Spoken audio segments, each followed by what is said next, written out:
दोस्तों, आज हम जिस विषय पर बात करना चाह रहे हैं वो है बुद्ध ने अपने जीवन में बहुत सारे सिद्धांत हमें दिए, यानी मानवता को दिए। अब जब हम कह रहे हैं कि सिद्धांत दिए तो इसका क्या अर्थ होता है? दोस्तों, जीवन में दो बातें होती है। एक होती है मान्यता। मान्यता का अर्थ क्या होता है? मान्यता जिसे हम इंग्लिश में कहते हैं बिलीफ। बिलीफ और मान्यता या विश्वास, यह ऐसी चीज है जिसका कुछ आधार नहीं होता है। या तो इसका आधार होता है परंपरा, या किसी ने कुछ कह दिया है, दूसरे ने उसको मान लिया है, फिर तीसरे ने मान लिया, चौथे ने मान लिया, पीढ़ी दर पीढ़ी एक बात चली आती है। इसका आधार क्या है? सच कहा जाए तो इसका कोई आधार नहीं है। ऐसा हमने सुना था या ऐसा हम सोचते हैं, इसलिए ये हमारी मान्यता है। वह सही है या गलत है, इस पर आमतौर पर कोई नहीं सोचता। लेकिन सिद्धांत, जैसे ही सिद्धांत की बात आती है, सिद्धांत का अर्थ ये नहीं होता है कि मैं यह सोचता हूँ या बुद्ध ये सोचते हैं। बुद्ध जो भी सोचते थे या बुद्ध जो भी कहते थे, वे इसलिए नहीं कहते थे कि उन्होंने ये मान लिया है इसलिए पूरी दुनिया को अब ये बात माननी ही पड़ेगी। जैसा कि विश्व के अन्य धर्मों में होता है। अन्य धर्मों में क्या होता है कि उस धर्म के संस्थापक ने ये बात कह दी या फला धर्म की किताब में ये बात लिख दी गई है, तो उस धर्म के जो भी अनुयायी होंगे उनकी ये ज़रूरी होगा उनके लिए कि उन चीज़ों को वे माने। उन चीज़ों की वो खिलाफत मुखालफत नहीं कर सकते, विरोध नहीं कर सकते। उनको वो मानना ही पड़ेगा, क्योंकि ये बात उनके धर्म संस्थापक ने कही है।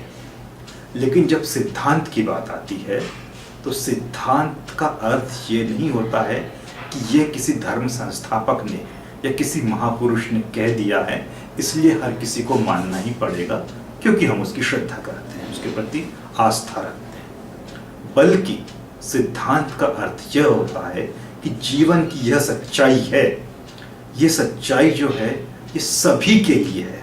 ऐसा नहीं कि ये मेरे लिए है या आपके लिए है, किसी एक व्यक्ति विशेष के लिए है। ये प्रकृति की सच्चाई है। प्रकृति की सच्चाई को जानना ही सिद्धांत होता है। हम बात करते हैं जैसे उदाहरण के लिए गुरुत्वाकर्षण के सिद्धांत की। गुरुत्वाकर्षण का सिद्धांत क्या होता है? गुरुत्वाकर्षण मतलब क्या? इंग्लिश में से कहा जाता है ग्रेविटेशन।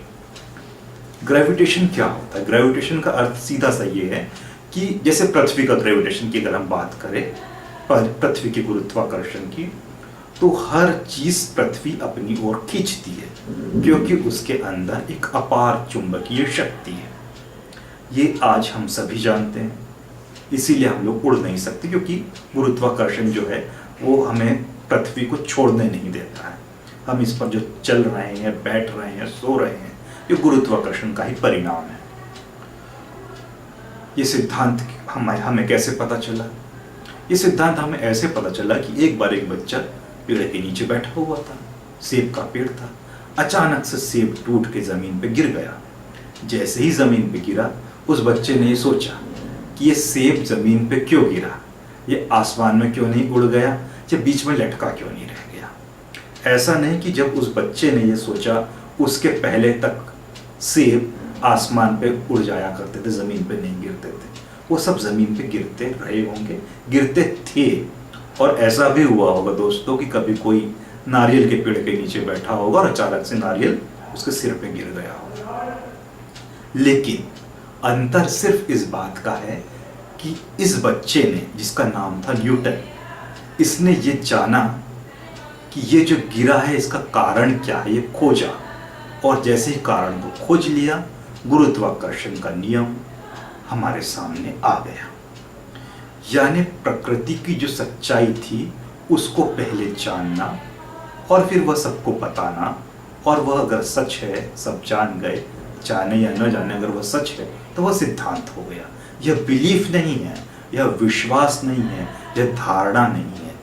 न्यूटन का सिद्धांत यानी गुरुत्वाकर्षण का नियम मान्यता नहीं है, बिलीफ नहीं है, विश्वास नहीं है, एक सच्चाई है, एक हकीकत है। तो बुद्ध ने भी अपने जीवन काल में जो भी उपदेश दिए, उन उपदेशों का बहुत बड़ा संकलन है, आज त्रिपिटक के नाम से हमारे सामने उपलब्ध है।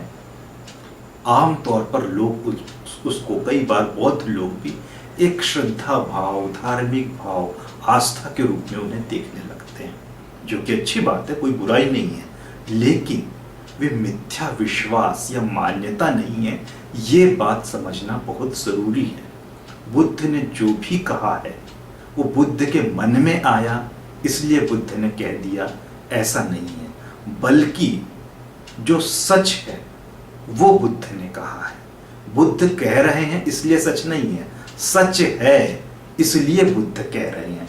ये बात हमें हमेशा समझनी चाहिए।